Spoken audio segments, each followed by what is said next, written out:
Good morning everyone. Welcome to SG daily current affair. SG daily current affair में आप सबका स्वागत है। फ्रेंड्स, आज है 4 अगस्त और 4 अगस्त के जितने भी इंपॉर्टेंट करंट अफेयर बन सकते हैं उसको हम लोग एमसीक्यू के रूप में देखने का प्रयास करेंगे।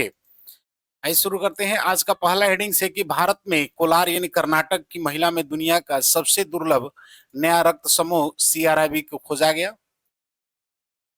सेकंड है कि सिक्किम बना भारत का पहला राज्य जिसने सरकारी कर्मचारियों के लिए सेबेस्टिकल लीव योजना लागू की।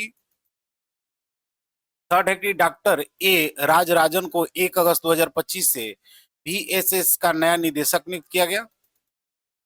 फोर्थ है कि इंडोनेशिया में माउंट लोबोटोबी लॉकी ज्वालामुखी फटा है, आसमान में राख के 18 किलोमीटर तक स्तंभ। फिफ्थ है कि केरल बना पहला राज्य जिसने लागू की फेसलेस जीएसटी निर्णय प्रक्रिया की पायलट परियोजना। सिक्स है कि नीतीश कुमार ने हाल ही में एशिया रग्बी अंडर 20 चैंपियनशिप के शुभंकर अशोक का अनावरण किया। सेवेंथ है कि थार मरुस्थल में पहली हड़प्पा स्थल जैसलमेर जिले में स्थित। एट्थ है कि हाल ही में ऑपरेशन मुस्कान 11 के तहत तेलंगाना पुलिस ने 7,600 बच्चों को बचाया। नाइन्थ है कि हाल ही में नितिन गडकरी को 43वें लोकमान्य तिलक राष्ट्रीय पुरस्कार से सम्मानित किया गया। और 10th है कि सिक्किम बना पहला राज्य जिसने कैबिनेट कर्मचारियों के लिए सेबेस्टिकल लीव लॉन्च किया। 11th है कि गोवा में भारतीय तटरक्षक बल के लिए पहला स्वदेशी ओवरक्राफ्ट निर्माण शुरू। और 12th है कि महाराष्ट्र सरकार ने घोषणा की गोविंदाओं के लिए बीमा कवरेज। फ्रेंड्स, आज का कोटेशन है कि success doesn't come to those who wait, it comes to those who work for it every single day. यानी सफलता उनका दरवाजा खटखटाती है जो हर दिन मेहनत करने का जज्बा रखते हैं। फ्रेंड्स, हम लोग 2 अगस्त के जितने भी इंपॉर्टेंट करंट अफेयर थे उसको शॉर्टली में रिवाइज कर लेते हैं कि हाल ही में नए रेयर रक्त समूह सीआरआईबी की खोज कहाँ हुई, तो बेंगलुरु में। हाल ही में म्यांमार की नई केंद्र सरकार में प्रधानमंत्री किसे नियुक्त किया गया है, तो जेनिफर जेली सिमोन्स को। हाल ही में चर्चा में रहा देवरीगढ़ वन्यजीव अभयारण्य किस जिले में स्थित है, किस राज्य में स्थित है, तो उड़ीसा में। हाल ही में किस देश ने अपना पहला कक्षीय रॉकेट एरिस का असफल परीक्षण किया, तो ऑस्ट्रेलिया ने। हाल ही में रिलायंस इंडस्ट्रीज का कार्यकारी निदेशक किसे नियुक्त किया गया है, तो अनंता अंबानी को। हाल ही में भारत का पहला मेक इन इंडिया 1 मेगावाट हरित हाइड्रोजन संयंत्र कहां शुरू किया गया, तो गुजरात में। किस शहर में भारत का सबसे बड़ा यूनानी कॉलेज बनाया जाएगा, पटना में। हाल ही में किस देश ने जैव विविधता संरक्षण के लिए असम की हरगिला सेना को संरक्षण मॉडल अपनाया है, तो कंबोडिया ने। हाल ही में किसने सीनियर पुरुष राष्ट्रीय फुटबॉल टीम का मुख्य कोच नियुक्त किया गया है, तो खलील जामिल को। हाल ही में ब्रिटेन के खगोलीय शास्त्री रॉयल पद पर नियुक्त होने वाली पहली महिला कौन बनी है, तो मैकल डोहार्टी। हाल ही में 2025-26 डॉक्टर बीसी राय ट्रॉफी किसने जीता, तो मणिपुर ने। एआई इम्पैक्ट समिट 2025 किस देश में आयोजित किया जाएगा, तो इंडिया के न्यू दिल्ली में। फ्रेंड्स, आज का पहला क्वेश्चन है कि हाल ही में भारत से मिले नए दुर्लभ ब्लड ग्रुप का नाम क्या है, यानी what is the name of the new rare blood group found from India. Option है CRIB, option B BRIB, option C CBRI और ऑप्शन डी आरबीसीआई। तो इसका सही आंसर फ्रेंड की सीआरआईबी, यानी भारत में मिले नए दुर्लभ ब्लड ग्रुप का नाम सीआरआईबी है। देख लेते हैं इसके कुछ एडिशनल इंफॉर्मेशन को कि एक 38 साल के कोलार यानी कर्नाटक की निवासी महिला में ओ आर एच रक्त समूह होने के बावजूद भी कोई सामान्य ओ पॉजिटिव संगत नहीं था। पैनिजेक्टिव प्रक्रिया में उपयुक्त और अज्ञात रक्त समूह की ओर संकेत किया। बेंगलुरु टूटी के ब्लड सेंटर और यूके के आईबीजीआरएल ने 10 महीने तक चलने वाले डीएनए और सेल परीक्षण में एक नया वेरिएंट सीआरआईबी को प्रमाणित किया है। सीआरआईबी का नाम है सीआर यानी क्रोमर ब्लड समूह प्रणाली है, यानी आईबी इंडिया बेंगलोर के रूप में रखा गया है। इसे अब तक का सबसे दुर्लभ रक्त समूह माना जा रहा है। सीआरआईबी रक्त समूह की पहचान ट्रांसफ्यूजन चिकित्सन, गर्भकालीन रक्त जटिलता और दुर्लभ रक्त दाता रजिस्टर की आवश्यकता बढ़ती है। यह खोज जून 2025 में ISBT यानी international society of blood transfusion के 35वें क्षेत्रीय सम्मेलन में मिलान में घोषित की गई। फ्रेंड्स, कर्नाटक में है घोषित हुआ, देखा गया है। तो देख लेते हैं कर्नाटक को मैप में। तो कर्नाटक आपको साउथ इंडिया का एक स्टेट है जिसका कैपिटल बेंगलुरु है। सीएम की बात करें तो BS येदियुरप्पा, गवर्नर थावर चंद्र गहलोत हैं। लोकसभा की 28 और राज्यसभा की 12 सीटें हैं। स्टेट लेजिस्लेचर की बात करें तो यहाँ पर आपको बाईकैमरल देखने को मिलता है। नेक्स्ट क्वेश्चन है कि हाल ही में सेबेस्टिकल अवकाश योजना शुरू करने वाला पहला राज्य कौन बना है, यानी recently which state has become the first to launch a sabbatical leave scheme. Option A Kerala, option B Tamil Nadu, option C Sikkim और option D none of this. तो इसका सही आंसर फ्रेंड्स की सिक्किम, यानी सिक्किम में सेबेस्टिकल अवकाश योजना को शुरू करने वाला पहला राज्य बन गया है। देख लेते हैं इसके कुछ एडिशनल इंफॉर्मेशन को कि सिक्किम भारत का पहला राज्य बन गया है जिसने सरकारी कर्मचारियों के लिए औपचारिक सेबेस्टिकल लीव योजना शुरू की है। यह नीति अगस्त 2023 में लागू की गई थी, जिसे नियमित कर्मचारियों को 365 दिन से 180 दिन यानी 1 से 3 वर्ष तक की छुट्टी लेने की अनुमति दी जाती है। छुट्टी के दौरान कर्मचारी को उनके मूल वेतन का 50% मिलता है, जबकि उनकी सीनियरिटी और सेवा में निरंतरता बनी रहती है। अप्रैल 2025 में नियमों में संशोधन किया गया। अब ग्रुप C एंड D कर्मचारी के लिए हेड ऑफ द डिपार्टमेंट छुट्टी स्वीकृत कर सकता है। ग्रुप A और B को अभी भी सचिव स्तर से अनुमति लेना बाकी है। नेक्स्ट क्वेश्चन है, देख लेते हैं पूछो तो जानो की बात है कि हाल ही में जारी ICC की ताजा टेस्ट रैंकिंग में किस भारतीय गेंदबाज को प्रथम स्थान मिला है, तो जसप्रीत बुमराह को। खेल रत्न अवार्ड 2025 में कितने एथलीट को सम्मानित किया गया है, तो आपको 4 एथलीट को। देश का पहला coastal and water bride census की शुरुआत कहाँ की गई है, तो ये आपको जामनगर में किया गया है, गुजरात के जामनगर में। भोपाल गैस त्रासदी के 40 वर्ष बाद जहरीले गैस कचरे का कहां पर पहुंचाया गया है, तो इसको धार के पीथमपुरा डिपोजिट यूनिट में पहुंचाया गया है। नेक्स्ट क्वेश्चन है कि विक्रम साराभाई अंतरिक्ष केंद्र VSSC का नया निदेशक किसे नियुक्त किया गया है, यानी who has been appointed as the new director of Vikram Sarabhai space centre. Option A doctor K Sivan, option B doctor S Somnath, option C doctor S Rajarajan और option D doctor S Unnikrishnan Nair. तो इसका सही आंसर फ्रेंड्स कि डॉक्टर S राजराजन को विक्रम साराभाई अंतरिक्ष केंद्र संस्थान का नया निदेशक नियुक्त किया गया है। देख लेते हैं इसके कुछ एडिशनल इंफॉर्मेशन को कि डॉक्टर S राजराजन को सतीश धवन स्पेस सेंटर श्रीहरिकोटा के निदेशक रह चुके हैं। 1 अगस्त 2025 से विक्रम साराभाई स्पेस सेंटर का त्रिवेंद्रम के निदेशक बने हुए हैं। उन्होंने डॉक्टर S उन्नीकृष्णन नैयर की जगह ली है, जो 31 जुलाई 2025 को सेवानिवृत्त हुए। कंपोजिट साइट यानी संयुक्त सामग्री विशेषज्ञ के रूप में राजराजन ISRO के कई उच्च प्रोफाइल अभियानों में योगदान दे चुके हैं, जैसे Vikram S, Chandrayaan 3, Aditya L1, SSLV और गगनयान TB-D1 में।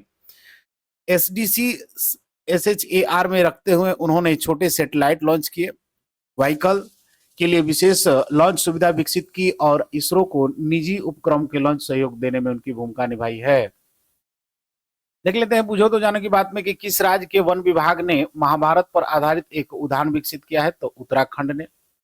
हाल ही में जारी रिपोर्ट के अनुसार भारत में ग्रीन हाउस गैस उत्सर्जन में कितने प्रतिशत की कमी हुई है, तो ये आपको 7.3% की कमी हुई है। किस राज्य सरकार ने सावित्रीबाई फुले की जयंती को महिला शिक्षक दिवस के रूप में मनाया है, तो ये आपको तेलंगाना की ने किया है। संयुक्त राष्ट्र सुरक्षा परिषद में अस्थायी सदस्य के रूप में कौन शामिल हुआ है, तो आपको पाकिस्तान शामिल हुआ है। नेक्स्ट क्वेश्चन है कि हाल ही में कहा माउंट लोबोटोबी लॉकी में ज्वालामुखी फटा है, यानी recently where did the mount Lewotobi Laki volcano erupt. Option A Japan, option B Australia, option C Indonesia और option D none of this. तो इसका सही आंसर फ्रेंड्स की इंडोनेशिया, यानी इंडोनेशिया का माउंट लोबोटोबी लॉकी को फटा हुआ है। देख लेते हैं इसके कुछ एडिशनल इंफॉर्मेशन को कि इंडोनेशिया के पूर्व नासा तेगार में स्थित माउंट लोबोटोबी लॉकी ज्वालामुखी हाल ही में सक्रिय हो गया है। यह ज्वालामुखी 1 अगस्त 2025 को लगातार दूसरे दिन फटा और राख के स्तंभ के लगभग 18 किलोमीटर तक ऊंचाई गया, जिससे आसपास के गांव में हवा भर गई है। पहली पटाखों में राख करीब 10 किलोमीटर उठी थी, जबकि दूसरे में 18 किलोमीटर है। भारत के बाहर की एक बड़ी घटना बनी है। ज्वालामुखी से गर्म गैस, राख और दरकते पत्थर की लहरें 5 किलोमीटर तक फैली हुई है। फ्रेंड्स, इंडोनेशिया है तो देख लेते हैं इंडोनेशिया को मैप पर। तो इंडोनेशिया जो है साउथ एशिया का एक कंट्री है जिसका कैपिटल जाकार्ता है। प्रेसिडेंट की बात करें तो प्राबोवो सुबैंटो है। करेंसी इंडोनेशियन रुपया है। नेक्स्ट क्वेश्चन है कि हाल ही में फेसलेस जीएसटी अधिनिर्माण के लिए पायलट परियोजना लागू करने वाला पहला राज्य कौन सा बन गया है? यानी recently which state has become the first to implement a pilot project for faceless GST adjustment? Option A Maharashtra, option B Tamil Nadu, option C Sikkim और ऑप्शन डी केरल। तो इसका सही आंसर फ्रेंड्स की केरला, यानी केरला जो है फेसलेस जीएसटी निर्णय के लिए पायलट परियोजना लागू करने वाला पहला राज्य बन गया है। देख लेते हैं इसे कुछ एडिशनल इन्फॉर्मेशन को कि केरल सरकार ने 1 अगस्त 2025 से राज्य के जीएसटी विभाग में फेसलेस एडजस्टेंस पैक की पायलट परियोजना की शुरू की है। यह व्यवस्था करदाताओं और अधिकारियों के बीच व्यक्तिगत संपर्क को हटाकर पूरी तरह डिजिटल होगा। यह पायलट पहले चरण में पथानमिथा और इडुक्की जिले में लागू किया गया। केरल को जीएसटी के तहत पहला राज्य घोषित करने वाला बना है। प्रक्रिया में शो कॉज नोटिस से अंतिम आदेश तक पूरा मामला ऑनलाइन चलेगा। इसमें जवाब देना, दस्तावेज भेजना और हियरिंग वीडियो कॉल के माध्यम से होगी। इसका उद्देश्य है कि पारदर्शिता को बढ़ाना, भ्रष्टाचार कम करना और निर्णय प्रक्रिया में व्यक्तिगत पूर्वाग्रह को रोकना है।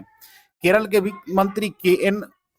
बालागोपाल ने इस पहल की घोषणा 2025-26 राज्य बजट में की थी, जिसमें इस प्रणाली के लिए प्रारंभिक अनुदान भी दिया गया।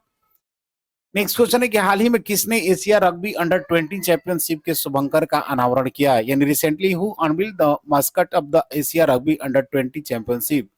Option A Anurag Thakur, option B Nitish Kumar, option C Dharmendra Pradhan और option D none of this. इसका सही आंसर फ्रेंड्स है कि नीतीश कुमार ने एशिया रग्बी अंडर 20 चैंपियनशिप के शुभंकर का अनावरण किया है। देख लेते हैं कुछ एडिशनल इन्फॉर्मेशन को।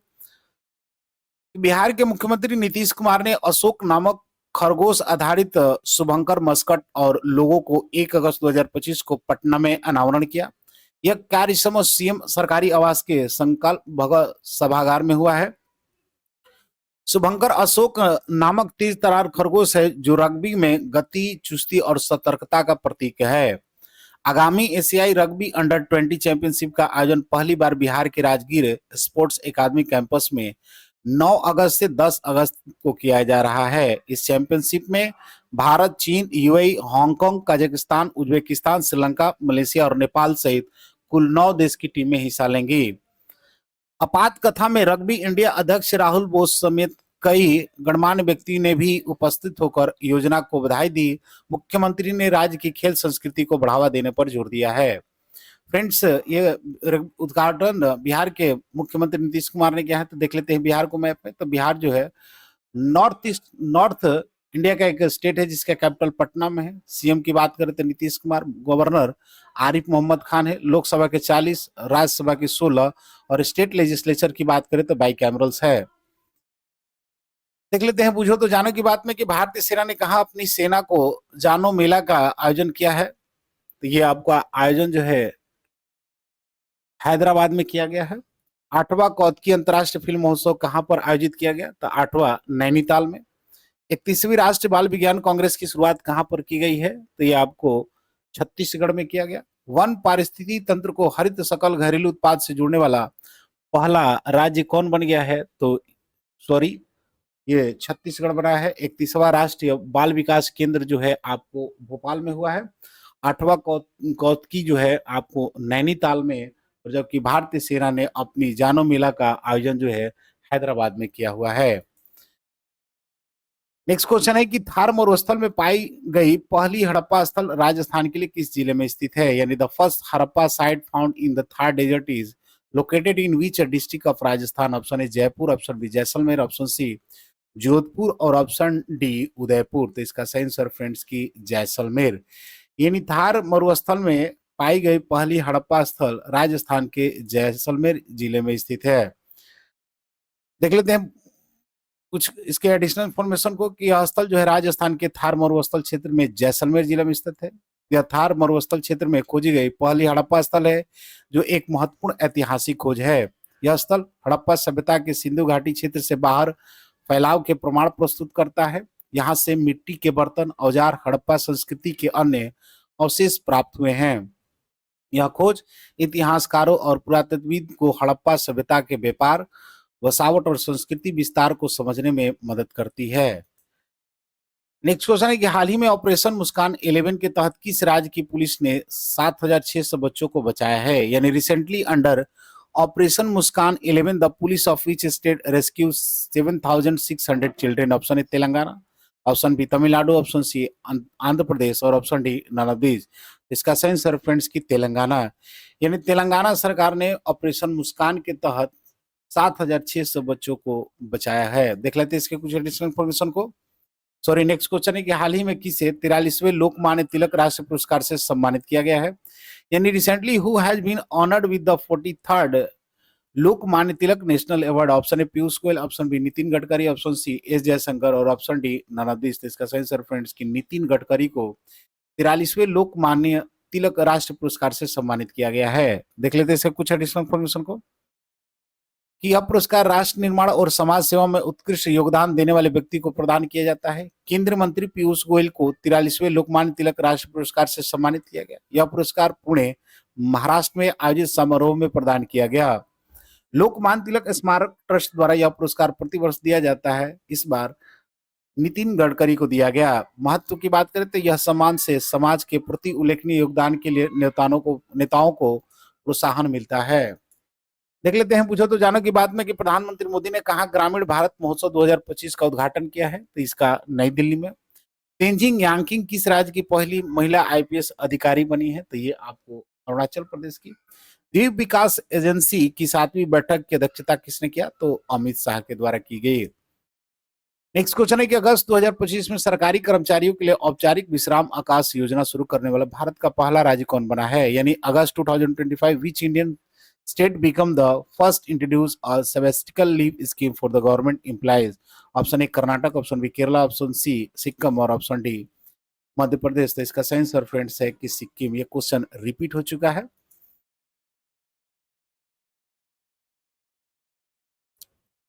नेक्स्ट क्वेश्चन है कि हाल ही में भारतीय तटरक्षक बल के लिए पहला स्वदेशी ओवरक्राफ्ट निर्माण कहां शुरू हुआ है?